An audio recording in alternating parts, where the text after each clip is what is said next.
Welcome to the Mindset Coach podcast, brought to you by the Mindset Coach Academy. I'm Lara Young, your host and Master Certified Coach.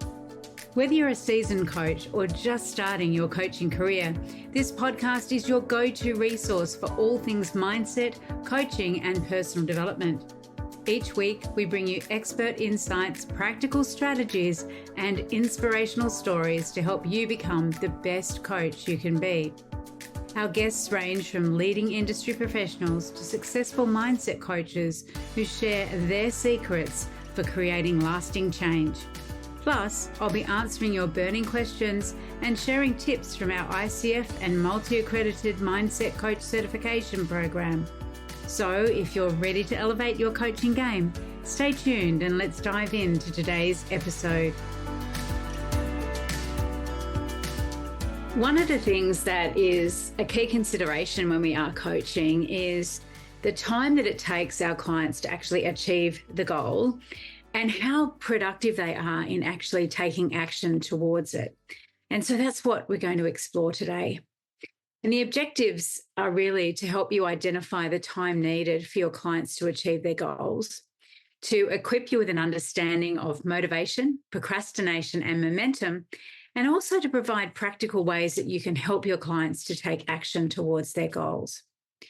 So one of the things that I find often gets overlooked is an understanding of goal timeframes. Now, we know, don't we, that realistic goal setting is one of the foundations of successful coaching. And the SMART acronym, specific, measurable, achievable, realistic, and time-bound, is something that's used widely throughout coaching and widely throughout goal setting specifically. And of course, this means that we're establishing goals that are achievable within a certain time frame based on the individual circumstances, their abilities, their skills, and their resources. And so when we set realistic goals, it really does help our clients to stay motivated. It can reduce the risk of frustration if they feel like they're not moving quickly enough ahead in terms of achieving their goals. And it really does increase the likelihood of long-term success. They're not demotivated, they're not frustrated, they don't stop midway through.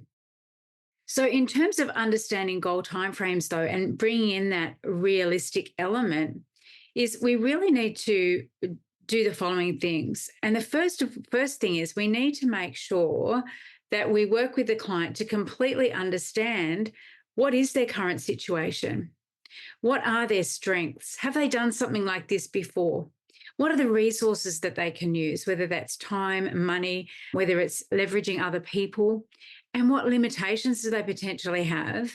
And we do that before we actually set the goals with them, because when we do deeply understand where our client is now, then we can actually help them to be realistic about the time frame that the goal is going to take them to achieve.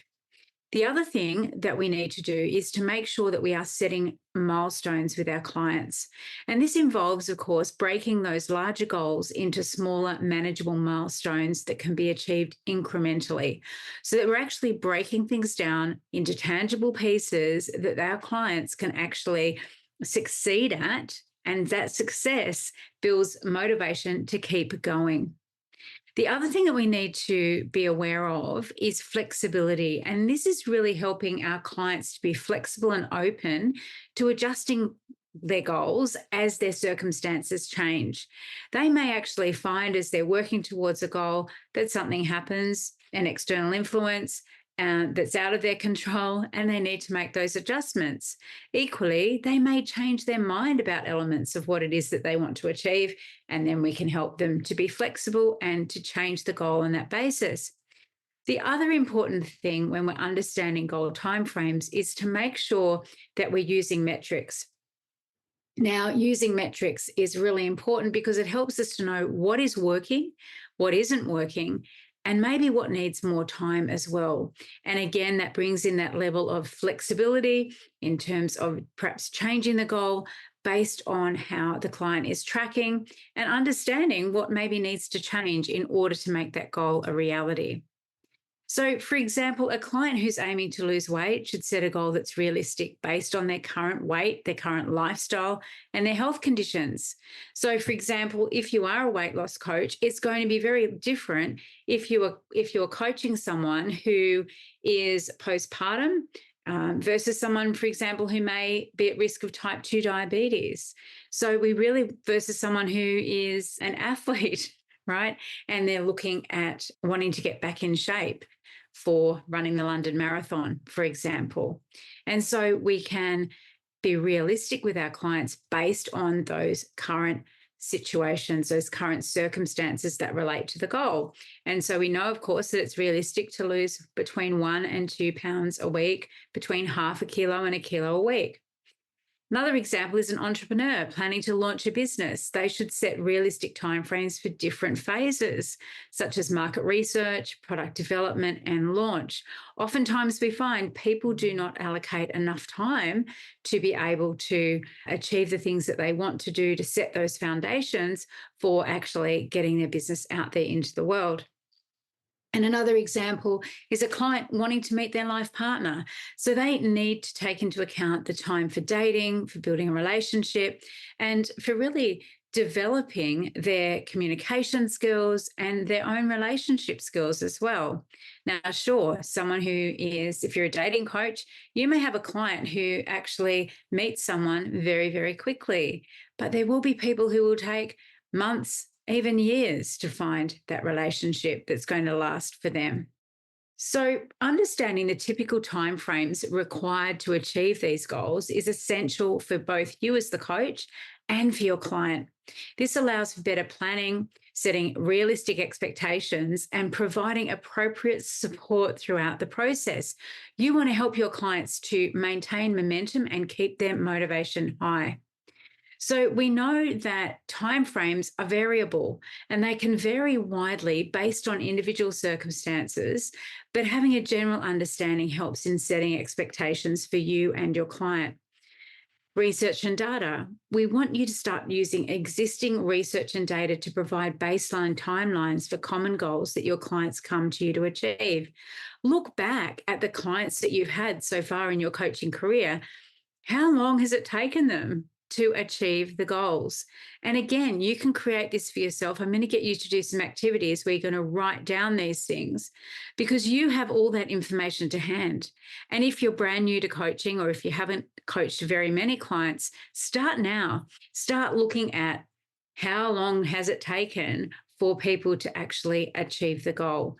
And you can start to make a note of the various starting points that they had and where they were at when they started working with you, so that you have that information and you know how you can best support your clients in the future and also help them with setting realistic timeframes for achieving their goal.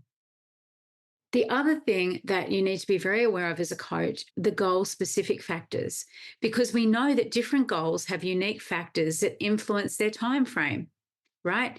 You are not going to run a VIP day and help someone to lose 20 pounds or to help someone go in on that day from 10K months to 20K months.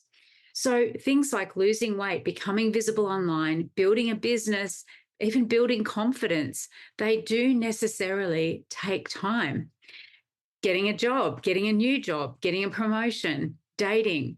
I want you to start to think about what are the factors that influence how long it will take, because not all of those things are necessarily within your client's control either.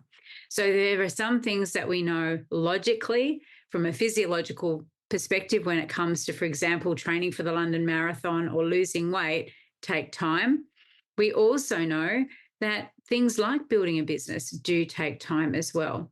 And depending on what your niche is, I want you to start to think about what are the unique factors that influence the time frame that it will take your client to achieve their goal. And the other important thing here as well is communication. We need to be really clear with our clients about the time frames, because then we can avoid misunderstandings and unrealistic expectations. This is key when you are developing your coaching packages, your coaching offers.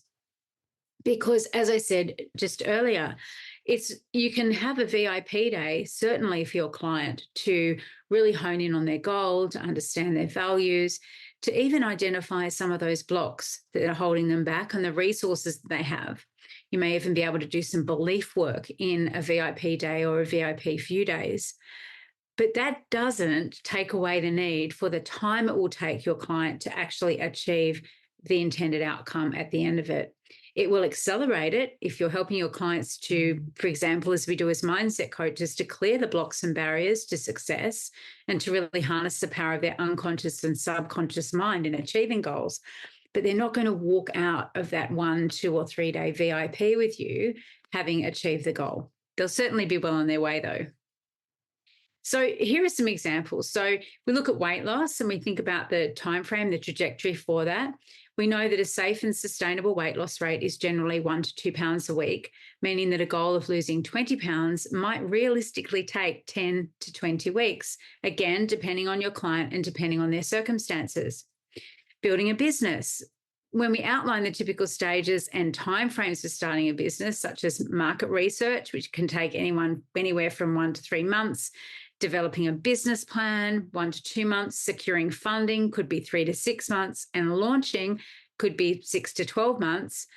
We're starting to see that these things do take time. And of course, you can do things as a coach to accelerate these with your clients, particularly, for example, in the business coaching, if you have bringing in some elements of consulting where you've got done for you resources or done with you resources with your clients. We need to help our clients to understand the realistic timeframes. And finding a partner. Finding a compatible partner can vary greatly, but often involves months or even years of active searching, dating, and then, of course, relationship building and relationship maintenance. So I want you as an activity to think of 3 goals or outcomes that you help your clients to achieve and write them down. Next to each one, I want you to write down the time frame that it typically takes your clients to achieve them. Or if you are not yet coaching, I want you to think about the time frame that you think it would take your clients to achieve them. And then write down, how did you arrive at these time frames? The next question for you is, what factors could influence the time needed to achieve these goals? What differences have you noticed between the expected and actual timeframes with your clients? We know sometimes clients complete goals a lot more quickly than others. How do or can you ensure clients understand the time commitment required for their goals? And what methods do you use to keep clients motivated when progress is slow? There's a downloadable worksheet that you can download, and that will give you the space to be able to reflect on these questions and answer them, because they're going to be important as we start to think about what are your packages, how do you keep your clients motivated and accountable? And that's what I'm going to speak a little bit about with you now. Hey there, coaches. I just wanted to take a moment to remind you about our Mindset Coach certification program. This is not just any certification. It's an ICF and multi-accredited program designed to provide you with the skills, knowledge, and confidence you need to transform lives. If you're serious about elevating your coaching practice and making a lasting impact, visit our website at mindsetcoachacademy.com to learn more. It's your opportunity to join a community of passionate and dedicated coaches. So one of the things that can impede goal achievement is procrastination. And procrastination is the act of delaying or postponing tasks or decisions, despite knowing that this delay may have negative consequences. And it's a really common challenge that can significantly hinder the progress towards achieving goals. Now, there are 2 types of procrastination, and I'm sure that you've come across these, whether that's within yourself or within a client. And they are active procrastination.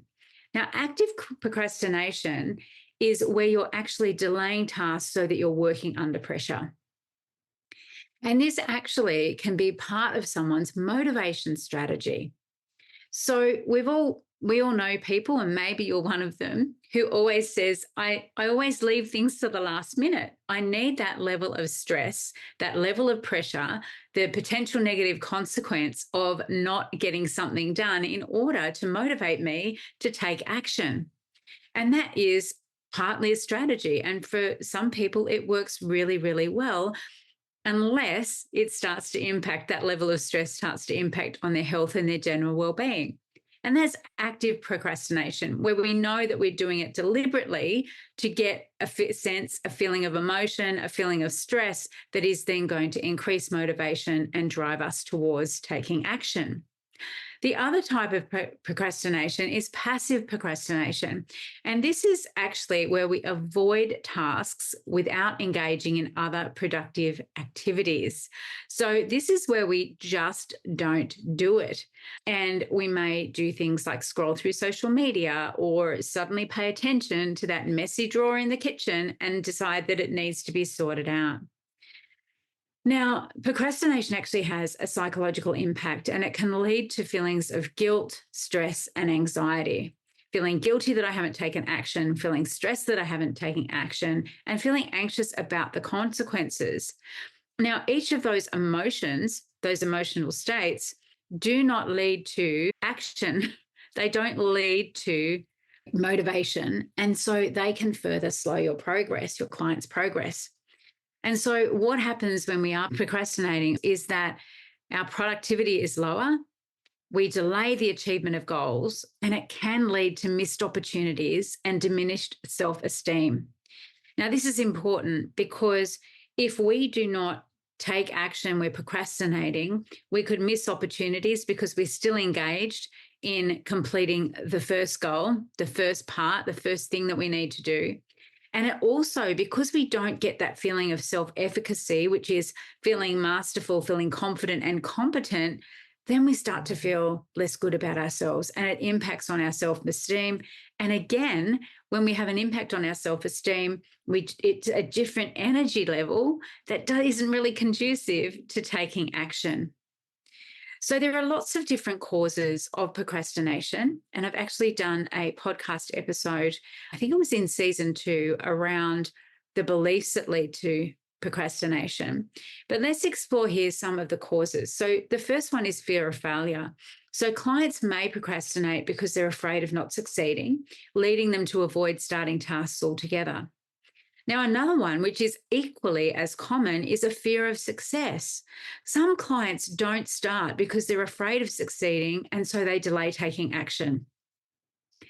They do not want to have the consequences of success because in some way, shape, or form, generally in the form of a limiting decision or a limiting belief, they equate being successful with negative consequences. Maybe there'll be, their friends and family will not recognize them anymore, right? Maybe if they succeed, their partner won't love them anymore. Maybe if they succeed, people will start asking them for money and want to borrow money from them.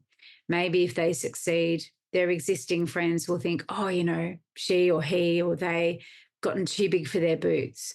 And so this is something that we want to watch out for as coaches as well, right? It's not just fear of failing, but actually fear of succeeding and the consequences that people can associate with that.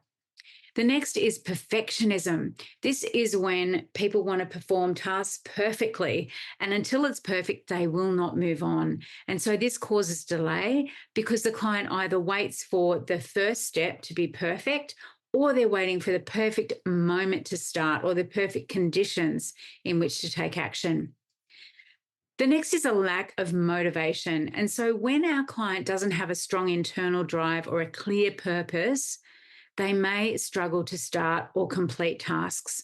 So without really understanding and having clarity around the goal and what that will do, be, or enable them to do, be, or have, our clients actually may not be inspired enough, motivated enough to take that first step.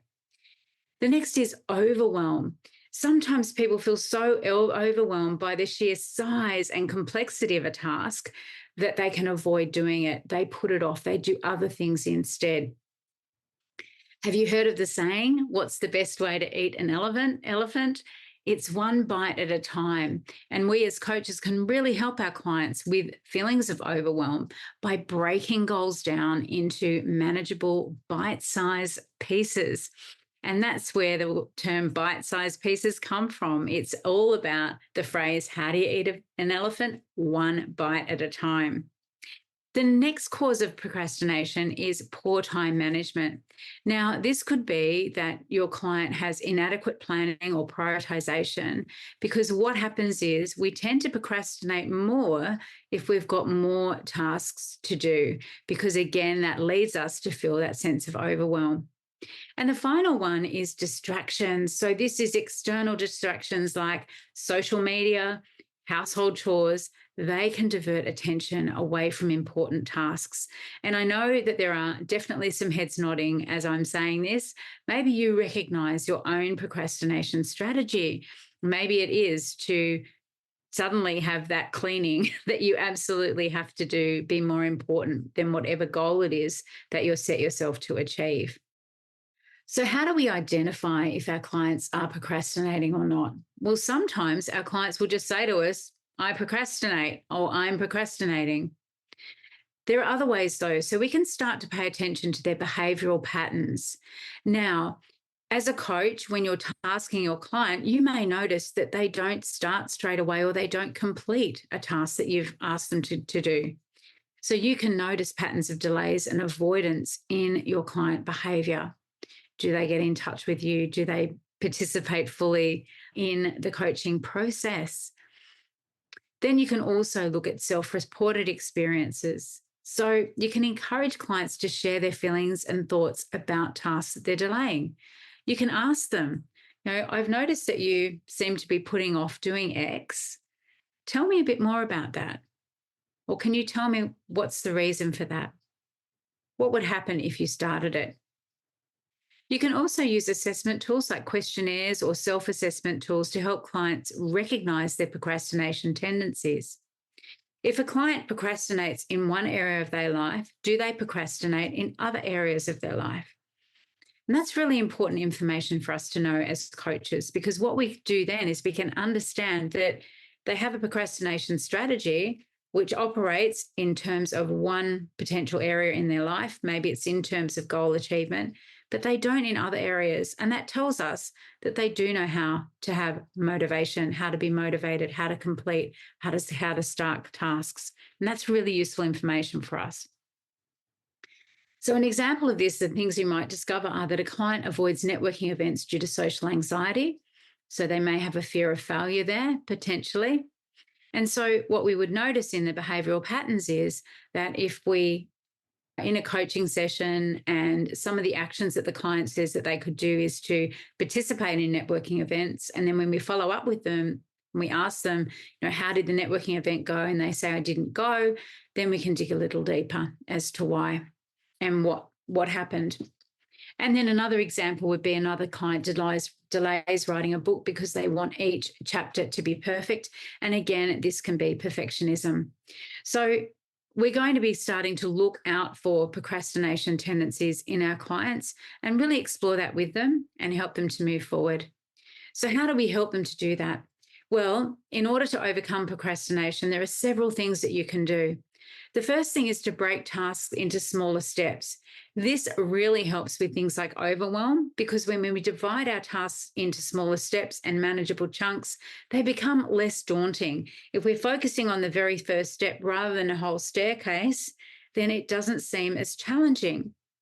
My dad turns 80 next week, and for his 80th birthday, climbed the Harbour Bridge in Sydney.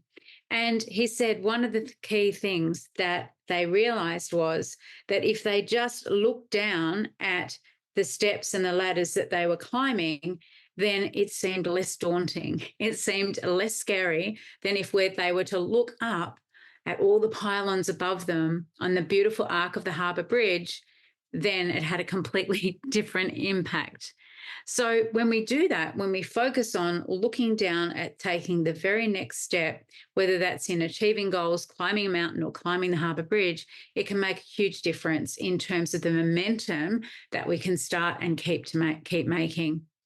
The next is to set deadlines. Now, it's important for a couple of reasons. When we encourage our clients to set specific, realistic deadlines for each step, it helps create a sense of urgency. Now, that can also be the level of stress that someone who tends to procrastinate needs to get out of procrastination. So it can be very, very useful there. Prioritization, teaching clients to prioritize tasks based on their importance and deadlines, focusing on high impact activities first. And this can be a discussion that you have during your coaching sessions, because we really need those things to get done and have the domino effect of leading to other tasks being achieved as well. The next is time management techniques. So we can introduce techniques like the Pomodoro technique, which is 25-minute sprints using named Pomodoro, of course, for the tomato-shaped timer that the creator of the technique used. We can use time blocking and creating daily to-do lists. We can also tap into our clients' chronobiology for the best working times. By that I mean, and chronobiology is where we know that at different times of the day, we have different levels of energy. Some people, for example, are morning people, tend to be more focused, more attentive in the morning, more action-oriented in the morning, others towards the evening. And also for women, our cycle plays a role in this as well. So when you can help your clients to understand when they are most productive, when they're most inspired, and then aligning tasks with that can be so useful for them so that they can keep that momentum going and get started. The next is to address fear and perfectionism. So we want to be able to use those brilliant techniques that we have to reframe their thoughts around failure and perfection, emphasizing progress over perfection. And this is really important. Using reframing, which we teach you in the Mindset Coach certification program, is so powerful just to shift a client's belief and perspective around not getting started, right? Why are they not getting started? And the stories that they've maybe been telling themselves. The next is to build motivation. And this is where we help clients to connect tasks, their larger goals, and their values to enhance intrinsic motivation. And here's where we want to really help them to focus on what achieving the goal will enable them to do, be, or have. Understanding our clients' values is so powerful, and values coaching and values coaching techniques are incredibly useful in helping our clients get that alignment between what's important to them and the actions they're taking, as well as their identity and their self-perception. So values coaching, again, which we teach in Mindset Coach certification program, very, very useful skill to have for building motivation. The next is reducing distractions. We really want to help our clients to identify and minimize distractions. And it can be as simple as creating a dedicated workspace or setting boundaries for social media use. These are the things that we want to help our clients to identify for themselves and then look at strategies for removing them. So sometimes it may even be that you want to get your client to do a time and motion study. So what are they doing? Just make a note of what they're doing, and then what happens just before they get distracted, and then what do they do when they are distracted? Because this information is such powerful knowledge so that we can really help our clients to move forward. And the final thing here is accountability. And this is about establishing regular check-ins and accountability structures, such as working with a partner or using accountability apps. And if you've got a group program, for example, maybe you have a Facebook community or another community for your group, then using accountability in that is very, very powerful as well. Having the group to support each other, really, really useful in helping your clients to take action and overcome procrastination. So, for example, a client working on a business plan could use the Pomodoro technique to focus intensely for 25 minutes, followed by a 5-minute break to maintain productivity. For a client struggling with perfectionism in writing, setting a goal to write a certain number of words each day, regardless of the quality, can help build momentum. A client who wants to meet a partner could set themselves a goal of arranging one date or one action a week to socialize with people. And also, as I mentioned earlier, having that dedicated client community can provide support, accountability, and momentum. So another reflection piece for you now. How often do your clients struggle with procrastination? And again, just make notes about this. What patterns of procrastination do you notice in your clients? What types of procrastination do they exhibit? And what strategies could you use to help those clients overcome procrastination? Again, there's a downloadable worksheet that you can use to answer these questions. And that wraps up part 1 of this episode. The good news is that there is part 2 coming next week, where we'll further dive into time, productivity, procrastination, motivation, momentum, and action planning with your clients, with some really tangible tips and takeaways that you can apply to your own coaching practice. Looking forward to having you tuning in then. That wraps up today's episode of the Mindset Coach podcast. I hope you found it as inspiring and informative as I did. If you enjoyed today's show, please subscribe, leave a review, and share it with your fellow coaches. Your support helps us reach more people and continue to bring top-notch content every week. Remember, you can always learn more about our ICF and multi-accredited Mindset Coach certification program, our coaching membership, and other training opportunities by visiting mindsetcoachacademy.com. Thank you for tuning in and keep striving to become the best coach you can be. Until next time, this is Lara Young signing off. Stay motivated and keep transforming lives.